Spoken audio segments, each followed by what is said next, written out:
नमस्कार दोस्तों, जय महाकाल, जय माता महाकाली। आज एक भूतनी अनुभव आपको बताता हूँ, जो पहले भी मेरी कभी बात हुई थी उस साधक से। उसने साधना तो काफ़ी पहले की थी और आज उसकी फिर 2-4 दिन से मुझसे बात हो रही थी, उसकी चर्चा हो रही थी। तो वो मुझे बताता है कि भाई ऐसे ऐसे हमारे साथ में ये जो घटना दोबारा घट रही है। मैंने आपको पहले फ़ोन किया था और मैंने इससे संबंधित मैंने आपको अपने अनुभव भी बताए थे। तो फिर बाद में बीच में किसी कारण से मैंने आपसे बात नहीं की और आपने मुझसे मना कर दिया था। तो फिर मैंने आपसे दोबारा कांटेक्ट किया है और मैंने जो साधना की थी, कुंडल हारनी नाम से उसने साधना की थी। तो मित्रों, मैं आज आपको एक रियल बात बताता हूँ, क्योंकि बहुत कम लोग जानते हैं और इन बातों को समझते नहीं और तवज्जो नहीं देते हैं। कुंडल हारनी यक्षिणी भी होती है, भूतनी भी होती है और अप्सरा भी होती है।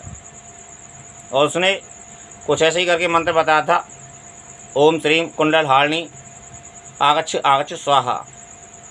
तो इसमें एक समझने वाली बात ये है मित्रों कि देखो, पुस्तकों में या तो यूँ कह लो कि पुस्तकों में हमको बहुत से मंत्र मिलते हैं और यूट्यूब पर भी आजकल बहुत फ्रॉडगिरी है। यूट्यूब पर बहुत समझने वाली बात है कि मंत्र तो हम कहीं से भी कोई भी प्राप्त कर सकते हैं। मंत्र पाना बड़ा सहज होता है, क्योंकि एक पुस्तक बाज़ार से खरीद लाएंगे तो उसमें हज़ारों मंत्र मिल जाएंगे हमको। और यूट्यूब पर भी ऐसा ही होता है कुछ। यूट्यूब पर भी एक वीडियो भूतनी साधना का यदि एक वीडियो सर्च करते हैं तो हज़ारों वीडियो आ जाएंगे हमारे आगे। और सभी साधक अपनी अपनी बातें करते हैं। कुछ उसमें ऐसी ही बातें करते हैं जो साधक जानते ही नहीं कि साधना क्या होती है, या फिर कहीं से उनको केवल एक रुचि है और एक अपना फोकस रखना है, अपने सामने वाले को दिखाना है कि हम ये वीडियो बनाते हैं और किसी भी तरह हम या तो यूट्यूब पर पॉपुलर हो जाएं। और कुछ ये सोच के काम करते हैं कि हम इस लाइन में आना चाहते हैं तो हम इस लाइन में उतर जाएं और साधक हमसे संपर्क करें। और कुछ लोग ऐसे होते हैं जो थोड़ी बहुत कहीं से जानकारी ले लेते हैं और उसके विषय के ऊपर अपने ही उसमें कि यह मंत्र है और ऐसा करने से उसमें, क्योंकि पुस्तकों में बहुत सी बातें लिखी होती हैं कि इस मंत्र को करने से ऐसा होता है। तो ऐसा कैसे होता है मित्रों, ये एक समझने वाली बात है। तो सबसे पहले तो मैं आपके पास में अनुभव पे आता हूँ कि समझने वाली बात ये है कि हम जब वो साधक ने बताया था कि जब मैंने ये मंत्र जाप किया था तो अभी उसने बताया था कि मुझे ऐसा महसूस होता है कि कोई आसपास में रो रहा है। और उसने कहा था कि ये मैंने अप्सरा की साधना की थी, क्योंकि जिस चैनल पे बता रखा है तो वो ठीक ठाक चैनल है, बताते हैं। लेकिन मैं जहाँ तक समझता हूँ कि जिस हिसाब से ये मंत्र है, क्योंकि ना तो उनका ज्ञान है उस मंत्र का, क्योंकि मंत्र बताना क्या है, मंत्र तो मैं भी हज़ारों बता सकता हूँ, लेकिन वो कितना काम करता है, कैसे काम करता है, ये तो एक अलग विषय है ना। और हर साधक का अपना एक लेवल होता है। तो साधक ने ये बताया था कि जब उसने 7 माला 4 या 5 शुक्रवार उसने मंत्र जप किया था तो वो उसके प्रभाव में आ गई। प्रभाव में क्या आ गई, मतलब कुल मिला के उसने उससे संपर्क साधा। प्रत्यक्ष तो नहीं, क्योंकि प्रत्यक्ष के लिए मंत्र जप ज़्यादा करना पड़ता है। 49,900 मंत्र जप करने से केवल ना तो कोई भूतनी सिद्ध होती है, ना अप्सरा सिद्ध होती है, ना यक्षिणी सिद्ध होती है। और प्रत्यक्ष रूप से तो बिल्कुल नहीं। हाँ, लेकिन छोटी योनियों में यह सक्षम होती है, क्योंकि छोटी योनि की जो साधनाएँ होती हैं, यूँ तो बड़ी योनि की भी साधना छोटी होती हैं, वो समझने वाली बात होती है, साधक का लेवल होता है। लेकिन भूतनी साधना का जितना मुझे ज्ञान है पुस्तकों के हिसाब से ही चुने, क्योंकि मैंने साधना तो कभी की नहीं है भूतनी। यदि हम पुस्तकों के हिसाब से ही चलें तो 24,000 मंत्र जब तो उसी में आता है पुस्तक में। और 24,000 मंत्र जब होने के बाद में इतना मतलब ये है, और उसमें प्रत्यक्ष में बताया जाता है पुस्तकों में, और यूट्यूब पर भी बताया जाता है कि ऐसा ऐसा कर लो। बहुत से लोग तो ये कहते हैं कि एक दिन साधना कर लो और प्रत्यक्ष हो जाएगी सकते। तो मैं तो इस बात को ना तो उनकी बातों में आता हूँ और ना उसमें आता हूँ, लेकिन पुस्तकों में जहाँ तक वो जानकारी होती है, जो मेरे पास में जो ज्ञान है कि 24,000 मंत्र जप 8,000 मंत्र जप के प्रतिदिन के हिसाब से 3 दिन जप किया जाता है। और ये मैं मान सकता हूँ इस बात को कि यह बात पूरी सत्य है, क्योंकि मैं इस चीज़ को जानता हूँ। क्योंकि छोटी साधना छोटी होती हैं और 2-3 दिन में सिद्ध हो जाती हैं, और अच्छे खासी लेवल का एक साधक हो तो कर सकता है। लेकिन उसने बताया कि मैंने अप्सरा कुंडल हारने की साधना की थी मैंने। तो मैंने उससे मंत्र पूछा तो उसने मंत्र बताया था मुझे। तो मंत्र बताने के बाद में उसने जप किया तो उसने यह कहा कि मुझे ऐसा ऐसा महसूस होता है कि वो मुझे बुलाती है, मेरी पत्नी को नहीं आने देती है। क्योंकि यह शक्ति केवल जब तुमको, एक तो साधक कोई ज्ञान नहीं है, अब उसको एक सहूलियत ये मिल जाती थी कि वो गुरु मंत्र का जाप करता था और गुरु मंत्र से, गुरु जी से जुड़ा हुआ था। लेकिन वो जो गुरु हैं वो उनके गुरु इस मार्ग के नहीं हैं और वो सत्संग मार्गी हैं और वो वही बातें करते हैं। लेकिन साधकों की अपनी कुछ जिज्ञासा होती हैं, व्यक्ति की अपनी कुछ जिज्ञासा होती हैं, तो उस कारणवश वो कर बैठता है ऐसी कामों को। तो उसने बताया था कि मुझे रोने की आवाज़ आती है और ऐसे ऐसे मैंने कहा भाई किसकी साधना करते हो? कि भूत अप्सरा की साधना करता हूँ। तो भाई जितना मेरा अभी तक तजुर्बा है, तो सबसे पहली बात तो मैंने ये कहा था कि ये अप्सरा हो ही नहीं सकती है, क्योंकि आज तक मैंने इतने अनुभव यूट्यूब पर सुने हैं और मैंने स्वयं साधना की है। और अप्सरा कोई भी हो अप्सरा, क्योंकि अप्सरा का स्वभाव रोने का नहीं होता है। और दूसरी बात, इतनी जल्दी वो तुमसे संपर्क भी नहीं साध सकती, क्योंकि तुम उस इतने उच्च कोटि के लेवल भी नहीं हो। ये बात एक अलग है कि गुरु मंत्र का जाप करते हो, ये बात अच्छी बात है, वो उस बात से कोई फर्क नहीं पड़ता। गुरु मंत्र जप करते हो अच्छी बात है। ये तो एक लेवल है एक साधक का कि तुम वैसी शक्तियाँ तुम पर हावी नहीं होंगी। लेकिन जहाँ तक ये मेरा अपना व्यक्तिगत अपना तजुर्बा है, क्योंकि मुझे भी काफ़ी समय हो गया इस लाइन में धीरे धीरे, तो सबसे पहले तो अप्सरा का यह गुण ही नहीं है कि वो रोए। किसी भी बड़े से बड़े साधक का, यहाँ पर छोटे से छोटे साधक का जो साधनाएँ करते हैं और आधी अधूरी साधना करके छोड़ देते हैं और अप्सराएँ उनको अनुभव कराती हैं, तो ऐसा मैंने किसी भी अप्सरा साधना में अनुभव नहीं सुना है कि अप्सरा रोती है। और मैंने, यही मेरा व्यक्ति का जीवन का तजुर्बा है, क्योंकि अप्सरा साधना मैंने स्वयं भी की है और दर्शन वगैरह भी किया है। तो मैंने तो कभी अपने जीवन में इतने 7 महीने लगभग मैंने साधना की थी, तो मुझे तो कभी यह महसूस नहीं हुआ। तो मैंने कहा भाई सबसे पहले तो ये शक्ति जो तुम बात कर रहे हो, सबसे पहले तो ये अप्सरा हो ही नहीं सकती है। बहुत सी बातें ऐसी होती हैं जो बता नहीं सकते हैं। तो सबसे पहले यहाँ पे मैं उस साधक का अनुभव बता रहा हूँ जो उसने मुझसे बात की हैं, जो मैंने उससे बातें की हैं। तो सबसे पहली बात तो ये गुण ही नहीं है अप्सरा का कि वो रोए, क्योंकि अप्सरा का सबसे पहला गुण जो होता है वो हंसमुख होता है। चाहे कोई भी अप्सरा हो, छोटी से छोटी अप्सरा हो या फिर बड़ी से बड़ी अप्सरा हो, उसका सबसे पहला जो नेचर होता है उसका एक खुशी होती है, एक उमंग होती है, उसमें एक खुशबू होती है। ये सबसे पहला नेचर है अप्सरा का। और दूसरी बात, उसने बहुत सी बातें बुलाई कि मैं जब अपनी पत्नी को छोड़ के आता हूँ तो मुझे अपनी पत्नी के साथ में, पहले वो बताता था इंसान कि पहले मैं बहुत कामी था, तो अब मैं उतना उसमें मुझ में वो बात नहीं है और मुझे वो अपनी तरफ खींचती है।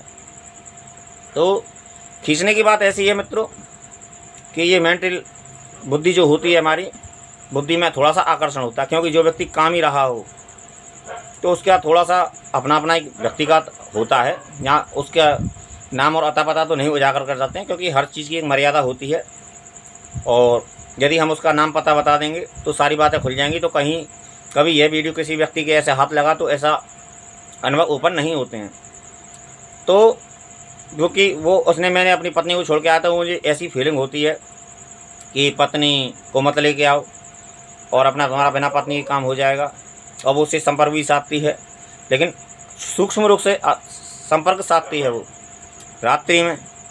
और अनेक ऐसी बातें बताई थी उसने मुझे कि मुझे वो बुलाती है और जब मैं ध्यान में जाता हूँ तो वो अंधेरे में मुझे बुला रही है। तो मित्रों, ये कुछ ऐसी बातें होती हैं जो समझने योग्य होती हैं एक व्यक्ति को। मेरा कहने का मतलब ये, तो मैंने एक छोटा सा आपको उदाहरण दिया, क्योंकि वीडियो ज़्यादा लंबा हो जाएगा और ये जो साधक है उससे कोई अर्थ भी नहीं निकलेगा, क्योंकि कोई भी व्यक्ति जब तक सही जानकारी नहीं होगी और बिना गुरु के मार्गदर्शन में साधना नहीं करेगा। और उसने जो बताया था, मंत्र जो बताया था कि ओम श्रीम कुंडल हारणी आगच्छ स्वाहा, तो इसमें ना तो यक्षिणी जुड़ा हुआ है, ना इसमें अप्सरा जुड़ा हुआ है और ना इसमें भूतनी जुड़ा हुआ है। लेकिन सबसे पहले जो आकर्षण में आएगी वो भूतनी ही आएगी, क्योंकि वो उसका लेवल छोटा होता है। क्योंकि अप्सरा को किसी और लोग से आना पड़ता है, भूतनी हमारे इस बीच में रहती हैं। हम हमारे आपस समाज में इसी भूमि पर, यूँ तो इसी भूमि पर सारी चीज़ें रहती हैं, जितने भी देवी देवता हैं वो सारे इसी भूमि से जुड़े हुए हैं। लेकिन एक ये अलग विषय है और एक अलग जीवन में, अभी जीवन बहुत लंबा है और अभी काफ़ी मेरी बातें होनी है साधकों से और यहाँ पे इस समाज से। अभी मैं अपना लेवल बढ़ाऊँगा और कुछ समय बाद मैं अपना लेवल बढ़ाऊँगा, तो वो और भी बहुत सी जानकारी दूँगा। लेकिन मेरा पर्पस ये नहीं है कि मैं किसी के अनुभव दिखाऊँ। कभी कभी कोई अनुभव मिल जाता है तो मैं कर देता हूँ, क्योंकि ज़्यादातर तो मैं अपना साधना में ही व्यस्त रहता हूँ, क्योंकि बहुत समय कम बचता है। और जो भी साधक संपर्क करते हैं तो उन्हीं से संपर्क में रहता हूँ, एक्स्ट्रा संपर्क में नहीं करता हूँ, क्योंकि अभी तक मैं साधना में ही हूँ। और ये मेरा सावन के पहले सोमवार को मेरा संकल्प पूर्ण होगा, 1 वर्ष का जो मैंने ले रखा है भगवान भोलेनाथ के शिव साधना का, तो वो मेरा अनुभव पूर्ण होगा। तब मैं थोड़ा एडजस्ट करूँगा और मैं थोड़ा अपना गति वगैरह डालने के विचार में हूँ। तो ये आती है, अब बात आती है कि उस साधक ने ऐसी काफ़ी बात बताई कि मुझे काफ़ी समय, कई बार उसने मुझसे संपर्क किया है, तो कभी तो वो आती है, कभी नहीं आती है, और जितना भी है वो उसके प्रभाव में रहता है। तो सबसे पहले मैंने उसको यही बताया कि सबसे पहले तो ये अप्सरा हो ही नहीं सकती, क्योंकि अप्सरा का ये गुण नहीं है। और दूसरी बात मैं यह कहना चाहता हूँ साधकों से कि किसी भी मंत्र को छेड़ने से पहले उस मंत्र का पूरा ज्ञान होना आवश्यक है, और उस मंत्र को पूरा मंजिल तक पहुँचाना। क्योंकि आप भूतनी साधना करो, चाहे यक्षिणी साधना करो, चाहे अप्सरा साधना करो, या फिर योगिनी साधना करो, किसी भी मंत्र को चुनने से पहले ये सोच समझ के करो कि साधना के बीच में बहुत सी बातें घटती हैं। चाहे कोई सी भी साधना करो, किसी भी योनि की साधना करो, भूतनी साधना में हमें जल्दी लेवल होगा, हमारी साधना जल्दी पूर्ण होगी।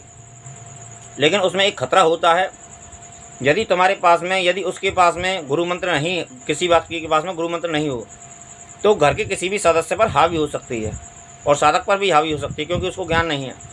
भूतनी साधना करना बहुत सहज है, क्योंकि मंत्र जब संख्या कम है, मैं इस बात को मानता हूँ, और मैं इस बात को पूरे तरीके से मानता हूँ। लेकिन हमेशा वो भूतनी जो होती है वो आकर्षित होती है और व्यक्ति की शक्ति को खींचती है। और पॉजिटिव व्यक्ति को तो बिल्कुल शक्ति खींचेगी, और नेगेटिव हुआ तो उसको दबा लेगी, उसको खींच लेगी। सारा उसका जितना अक्स है, जितना भी उसमें पॉजिटिव एनर्जी है, तो वो सारा चूस लेगी, और वो तुम्हारे कभी काबू में नहीं आएगी, तुम उसके काबू में रहोगे। और जो तुम पाओगे उसका तुम्हें जुर्माना भुगतना पड़ेगा, क्योंकि प्रकृति के अपने एक सिद्धांत हैं, बहुत से सिद्धांत होते हैं। प्रकृति एक सिद्धांत से चलती है, और जो कुछ भी मिलता है हमें एक सिद्धांत के अनुरूप मिलता है, और किसी कर्म के एवज में मिलता है। और एक बात तो स्वयं सभी मानते होंगे कि हम जैसे माहौल में रहते हैं तो हमें वैसा महसूस होता है। यदि हम आग के पास जाते हैं तो उसमें तपिश महसूस होती है, यदि हम जल के पास में जाएं तो हम शीतलता हमें महसूस होती है।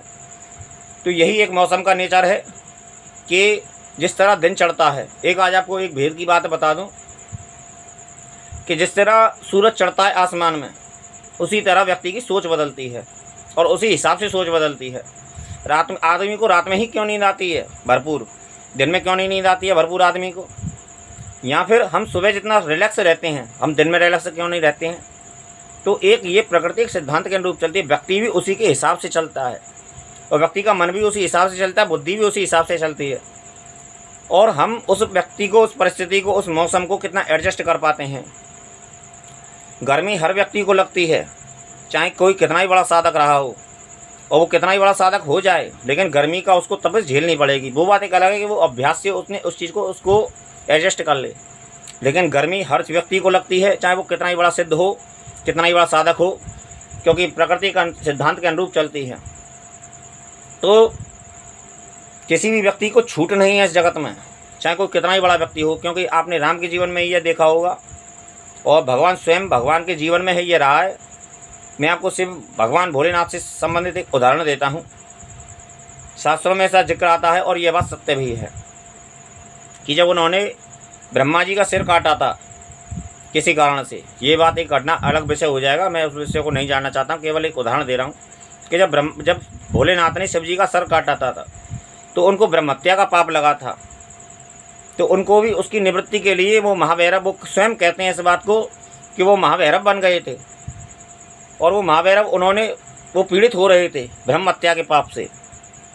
तो उन्होंने जब जाके माता काली का एक स्तोत्र स्वयं चुना माता काली को, और फिर उसका जाप किया, और तब जाके वो ब्रह्म हत्या के पाप से निवृत्त हुए। और इसी प्रकार शनि की दृष्टि उन पर पड़ी थी, और शनि की दृष्टि पड़ने के कारण वो कुछ समय, कुछ घड़ी, वो उस कहते हैं कुछ कथाएं आती हैं पूर्ण तरीके से मैंने क्योंकि शास्त्रों को मुझे पढ़ने का मौका नहीं मिला, क्योंकि मेरे जीवन में उतार चढ़ाव आ गया था। क्योंकि जिस समय मैं शास्त्रों को खोज रहा था, उसी समय मेरे साथ में जो दुर्घटनाएं हुई, तो उसके कारण मैं उन चीज़ों को टटोल नहीं पाया पूरी तरीके से, और मैं उनसे दूर हो गया, और मैं अपनी जो परेशानियाँ में जो घिरा, जिन परेशानियों में मैं परेशान हो गया था, या फिर पकड़ लिया था मुझे परेशानियों अपने अपने ही कर्मों के कारण, या फिर जो मेरे जीवन में उतार चढ़ाव आ गया था, तो उसके कारण मुझे काफ़ी समस्याओं का सामना करना पड़ा। और काफ़ी मैंने एक ऐसा जीवन जिया जो मैं काफ़ी समय तक बहुत कुछ मैंने दुख झेले और बहुत कुछ मैंने खोया और बहुत कुछ पाया मैंने। लेकिन उस बुरे समय से मुझे क्या पाया ये मैं जानता हूँ। और उस जीवन के कारण मैं उस अध्यात्म में नहीं हो पे अपनी समस्या के समाधान में ही लग गया। और उसमें जैसे जिससे मुझे निकलने में करीब नहीं तो 6 वर्ष लग गए, मुझे कम से कम 5 वर्ष लग गए उस समस्या, क्योंकि मैं इतनी बड़ी समस्या, इतने गहरे गड्ढे में गिर चुका था अपनी गलतियों के कारण। तो मैंने उन परिस्थितियों से निकलकर फिर मेरे हाथों से सांस छूट गई, और मैंने अपनी निवृत्ति के लिए ही, अपनी पाप निवृत्ति के लिए या फिर कष्ट निवृत्ति के लिए ही मैंने अपनी साधनाएं, मंत्र साधनाएं और तंत्र साधनाएं और शिव जी का अनुष्ठान मैंने किया। तो आप जाके मैं रिलैक्स हूँ और आगे के जीवन के विषय में अब मैं निर्णय ले सकता हूँ। तो इस जीवन में कहीं से भी कोई भी चीज़ लो तो सबसे पहले उसका चुनाव करो कि इस चीज़ का अर्थ क्या होता है। एक व्यक्ति से नहीं, दूसरे संपर्क से। हर चीज़, बहुत सी चीज़ मुफ्त नहीं मिलती है और बहुत सी चीज़, हर चीज़ पैसे से नहीं मिलती है। साधना पद्धति है वो तुम्हें पैसे से मिल जाएगी, कहीं से भी विधि विधान सामग्री मिल जाओगे। सबसे पहली बात तो ये आती है कि सामग्री सही है कि नहीं है। दूसरी बात, सही सामग्री भी आ जाए और तुमने कोई विधि विधान भी ले लिया और तुमने उस साधना को बीच में ही छोड़ दिया तो कोई फ़ायदा नहीं, क्योंकि आपका पैसा भी गया, समय भी गया और कुछ नहीं हासिल हुआ। तो साधना को सबसे पहले, किसी से भी विधि विधान लो, सामग्री लो, तो सबसे पहले तो साधना के विषय में सही जानकारी लो और सही अपना एक अनुभव बनाओ और सही अपनी नियत बनाओ जीवन के प्रति और सही अपने मन बुद्धि को बनाओ।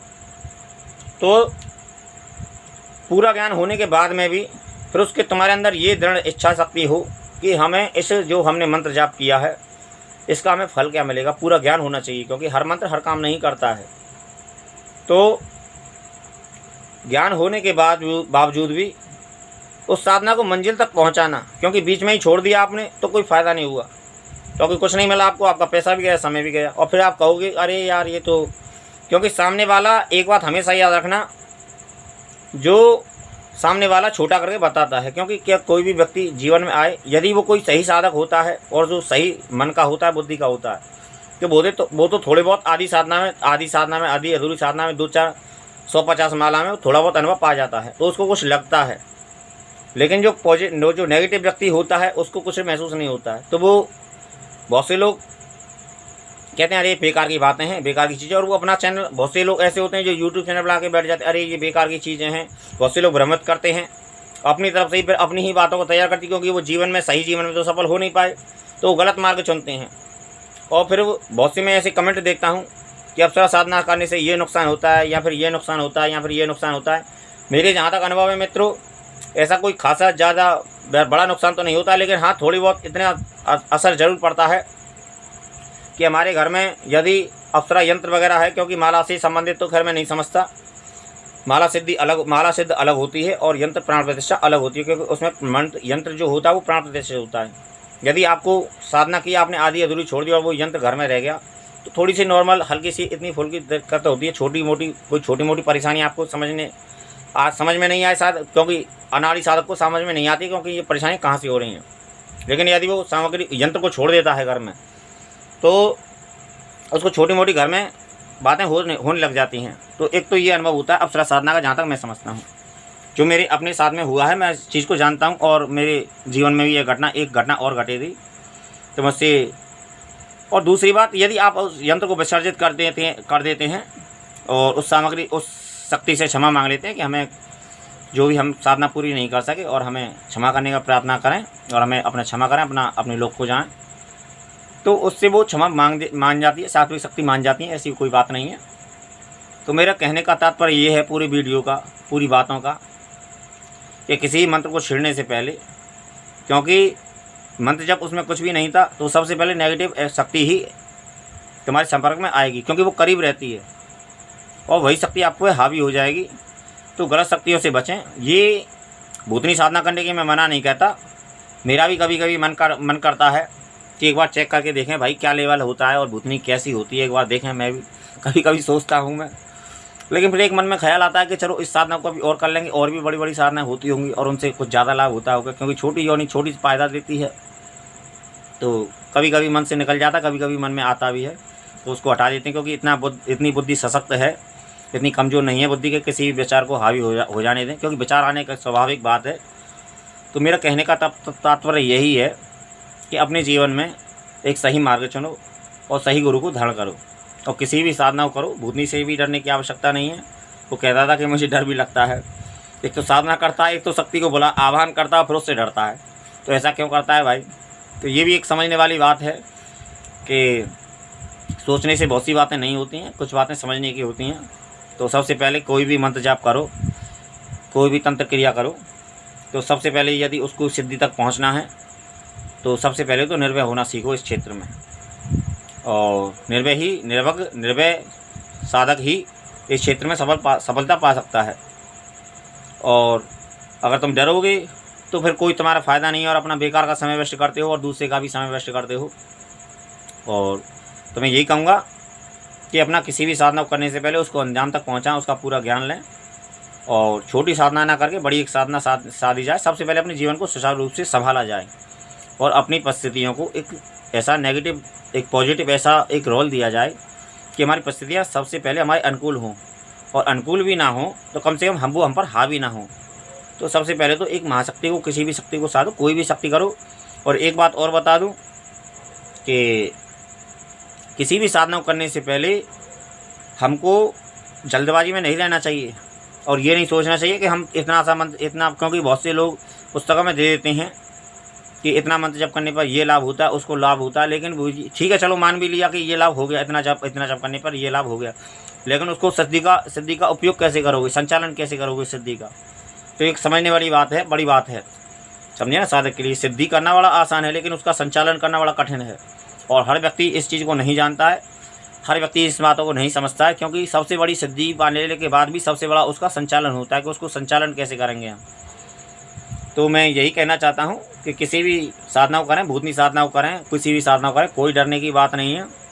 अपने आप को मजबूत बनाइए और निर्भय बनाइए, और पूरा ज्ञान के साथ में साधना कीजिए, तो अच्छा उत्तम होगा और उसका लाभ भी मिलेगा। चाहे भूतनी हो, भूतनी से भी काम ले सकते हो आप, अच्छे काम ले सकते हो सिद्धि के बाद में, लेकिन उसके लिए हमें कवच कीलन की आवश्यकता पड़ती है, वो आवश्यक होता है। और नए साधक के लिए तो अनिवार्य होता है। नए साधक जो कुछ भी नहीं जानता तंत्र का ABCD, और जिसके पास में गुरु मंत्र भी नहीं है, तो सबसे पहले तो जो सही साधक होगा बिना गुरु मंत्र और बिना कवच कीलन के वो तुमको भूतनी साधना बताएगा ही नहीं। मैं बार तो नहीं बताऊंगा, और भी जो मेरे संपर्क में रहते हैं वो तो नहीं बताएंगे। लेकिन फिर भी आप यदि कर बैठते हैं भूलवश, तो हो सकता है कि आपको जुर्माना भुगतना पड़े, उसका दंड भुगतना पड़े, तो इसके आप स्वयं जिम्मेदार होंगे और कोई उसकी जिम्मेवारी नहीं लेगा। तो मित्रों, जय महाकाल, जय माता महाकाली, हर हर महादेव।